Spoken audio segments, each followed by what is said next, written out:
The neighborhood was quiet, the kind of quiet that makes every small sound feel louder than it should. Streetlights glowed softly. Curtains were drawn. Most people were already asleep. Then the black SUVs arrived. They rolled in slowly, one after another, stopping outside Steven Seagal's home like they owned the street. The engines idled for a moment, low, steady, confident, before the doors opened. 6 men stepped out. Dark clothes, heavy boots, cold eyes. They didn't whisper. They didn't hide. They wanted to be seen. One of them walked to the gate and slammed it with his fist, hard enough to make the metal rattle. Another laughed as if the whole thing was entertainment. Inside the house, Steven Seagal sat at his kitchen table in a worn shirt and comfortable pants, calmly pouring dog food into a bowl. His dog waited patiently, tail thumping against the floor. The knock came again, louder, aggressive. A voice shouted from outside, "Open up." Steven didn't jump. He didn't rush. He didn't show any sign that the noise mattered. He placed the bowl down, watched his dog begin to eat, and then quietly stood. It would have looked strange to anyone watching how calm he was. Not calm like someone pretending not to be afraid. Calm like someone who had already assessed the situation and decided the outcome. Through a narrow hallway, a small security monitor flickered on. The screen showed the front gate, the yard, the men spreading out like they were preparing for something bigger than intimidation. They thought they were targeting an easy man, a retired celebrity, a quiet homeowner, someone who would panic, plead, or pay. They didn't know the truth. They didn't know Steven Seagal wasn't just a man with a past. He was a man with a file, a man with access, a man who had lived a life so classified that even the people around him would never guess. Outside, the gang leader raised his hand, signaling his men to move. Inside, Steven Seagal walked toward the front door, not to surrender, but to meet them. And the moment that door opened, everything was going to change. What would you do if armed men showed up at your home and demanded you come out?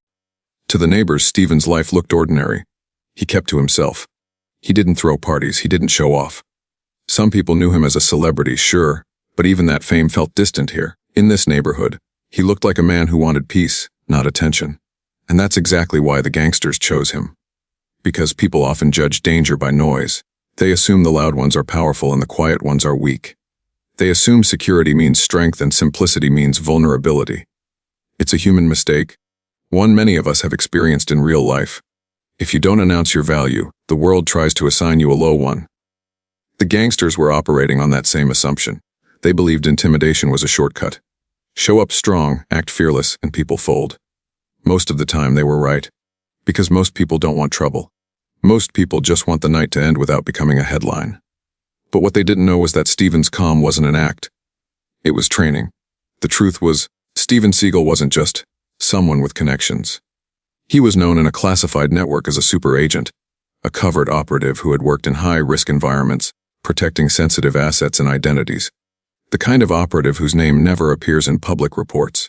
The kind of operative who disappears when a mission ends and reappears only when the situation demands it. This house wasn't just a home, it was a safe location. Not obvious, not flashy, not guarded by visible muscle. Because real covert security is designed to look normal. There were hidden cameras the gangsters couldn't see. Reinforced entry points that didn't look reinforced. Silent alarms that didn't flash or beep.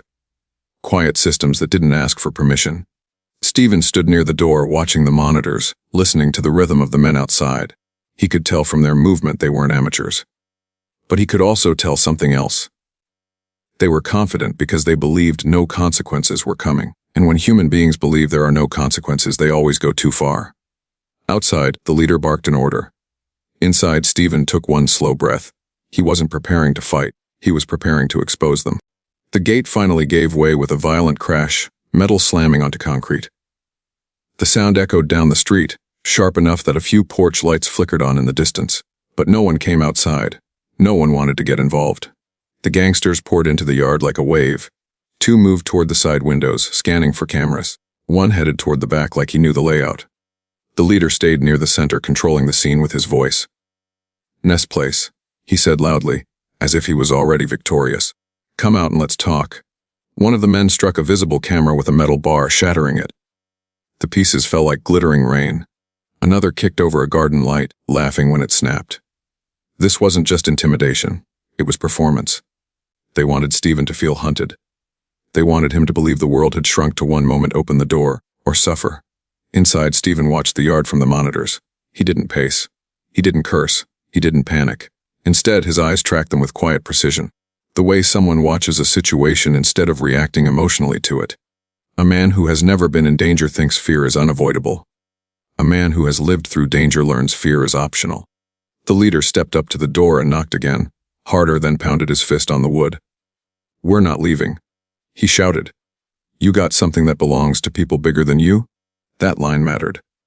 Because it confirmed what Steven suspected: they weren't here for random money. They weren't here for a simple scare. They were here because someone had pointed them at this address for a reason. The leader signaled one man toward the power panel on the side of the house. "Kill the lights," he ordered. The gangster opened the panel, yanked at switches, and nothing happened. The home didn't go dark. The systems didn't fail. The cameras didn't blink. He tried again, frustrated. Still nothing. For the first time, the gangster's rhythm shifted. Not into fear yet, but into uncertainty. Their confidence had been built on the idea that this home was normal. That the man inside was normal. But normal homes don't refuse to cooperate. Normal people don't stay silent this long. The leader's tone grew sharper. "Open the door," he yelled. But now the word sounded less like control and more like pressure. Inside, Steven stepped closer to the door. He reached to the side, not for a weapon, but for a small, hidden button behind a framed photo. He pressed it once. No loud alarm, no flashing lights, just a silent signal sent to people who did not waste time. Steven didn't smile. He simply waited. Because the men outside still believed they were the danger. They had no idea that in seconds, they would be surrounded by something far worse than fear. The front door opened. Slowly, calmly, Steven stepped out onto the porch, hands visible, posture relaxed, expression unreadable. He didn't look like a man cornered. He looked like a man who had allowed the scene to unfold. The gangsters laughed. "Look at him," one of them sneered. "Thought you were tougher than this." The leader stepped forward, raising a hand as if to command Steven's attention. "You got two choices," he said. "You come with us or we do this the hard way." Steven looked at him, quiet for a beat. Then he said, "You were sent here." The leader scoffed. "So what?" Steven's voice stayed steady. "So you don't even know who you're threatening." The leader took another step, trying to reassert control, and then the streetlights cut out. Not all at once like a blackout, just off. Clean, sudden, like someone flipped a switch on the entire block. A low thump filled the air, helicopter blades. The gangsters turned their heads. Black vehicles rolled into both ends of the street, silent and coordinated. No sirens, no shouting, just movement. Red laser dots appeared on the ground, on the fence, on the gangsters' chests. From nearby rooftops, dark silhouettes took positions. The gangsters froze. The leader's mouth went slightly open as his brain tried to catch up. A calm voice came from a hidden speaker near the porch, crisp and official. "Super Agent Seagal confirmed on site." "Repeat, Super Agent Seagal confirmed." "Perimeter secured. Awaiting your command." The leader's face drained of color. He turned back to Steven, suddenly smaller, suddenly human. "Super Agent," he whispered. Steven didn't brag. He didn't threaten. He simply said, "You should have done your homework." And in that moment, the gangsters finally understood the truth. They hadn't come to intimidate a retired celebrity. They had walked into the home of a classified super agent, and the people who protected him were already everywhere. The yard was silent now, not because anyone was being polite, but because every gangster suddenly understood the same brutal reality. They were outmatched, outnumbered, and surrounded. The leader tried to keep his pride intact, but his eyes kept flicking toward the rooftops, toward the street, toward the laser dots that didn't shake even slightly. He forced out a laugh that didn't sound real. "All right, so you're protected," he said. "That doesn't change why we're here."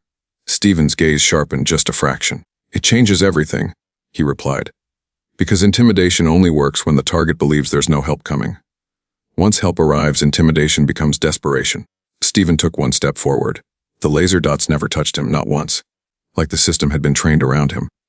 "Tell me," Steven said, "what were you told to take?" The leader hesitated. He didn't want to answer. But silence wasn't powerful anymore, it was dangerous. One of the younger gangsters swallowed hard and muttered, "We were told there's something in the house." "A file. Names." Steven nodded like he already knew. Because this wasn't random. It never was. That file contained identities, operatives, witnesses, contacts, people whose lives depended on secrecy.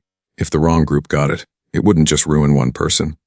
It would ruin families, careers, and futures. And now the story became clear. The gangsters weren't the real threat.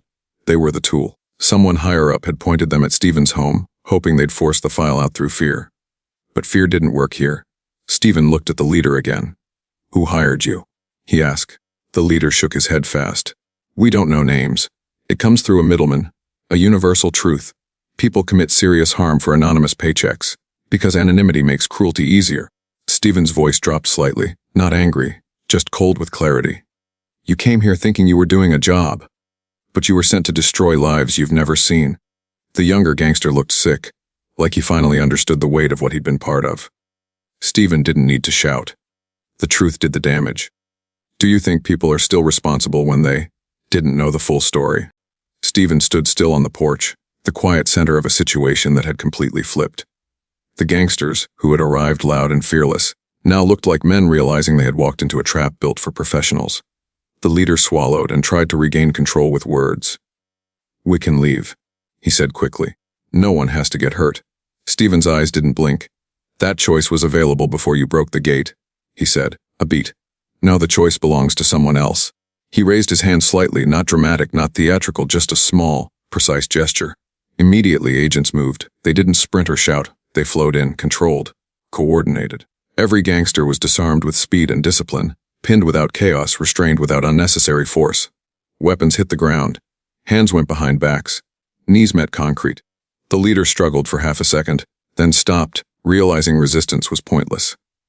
And that's when it happened, the moment the audience waits for. The leader turned his head toward Steven, voice cracking with disbelief.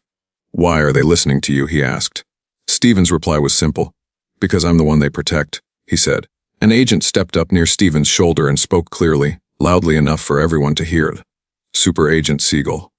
Command requests your decision on the primary objective. The leader's face collapsed into pure shock. Primary objective. Not arrests, not cleanup, a mission. Steven glanced at the restrained men. Some looked furious. Some looked terrified. One looked like he wanted to disappear into the ground. Steven spoke to the leader. Your life is about to split into two parts, he said. Before tonight and after tonight. The leader tried to speak again, but the only sound that came out was a weak breath. Steven turned to the agent. Extract everything, he said. Phones, contacts, transfers. I want the chain. Yes, sir. The agent replied instantly. Because the real target still wasn't in the yard.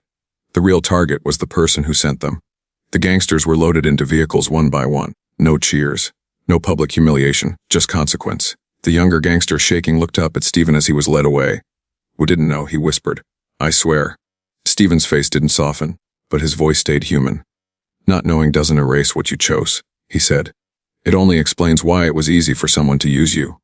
The vehicles began to roll out, taking the gangsters into the night.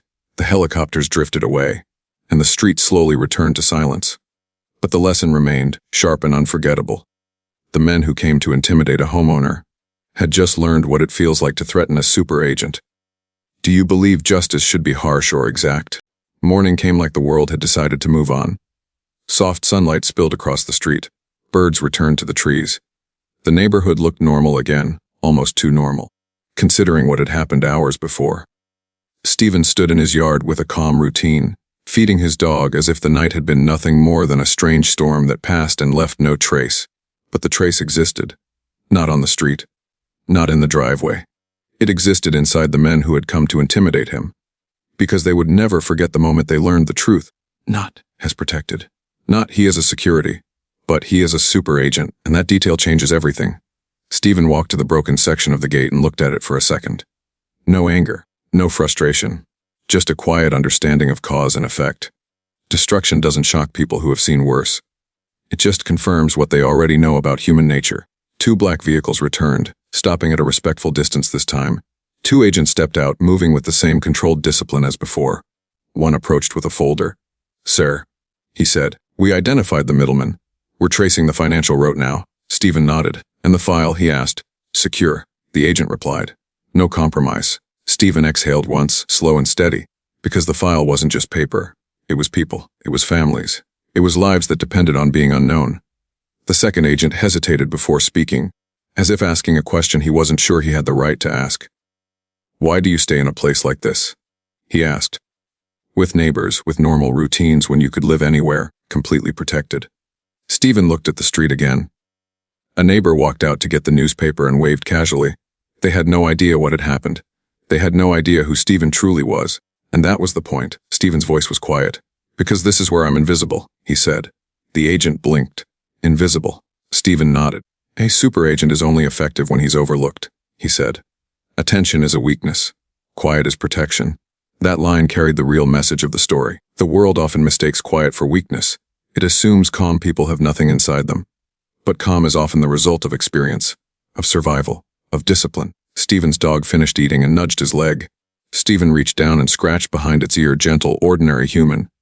Then he looked back at the agent. Find who sent them, he said. Not for revenge. For prevention. Because real justice isn't about punishing the visible problem. It's about stopping the invisible one. The agents nodded and turned back to their vehicles. Before leaving, one of them spoke again. Sir, last night, you could have handled it alone. Steven didn't deny it. But his response was the real definition of power. I didn't need to prove anything, he said. I needed to end it the right way. And that's what separates a dangerous man from a disciplined one. A dangerous man wants dominance. A disciplined man wants resolution. The vehicles drove away. The street stayed calm. Steven returned inside, closing the door gently behind him. Not like a man hiding. Like a man returning to peace. Because peace was the mission all along.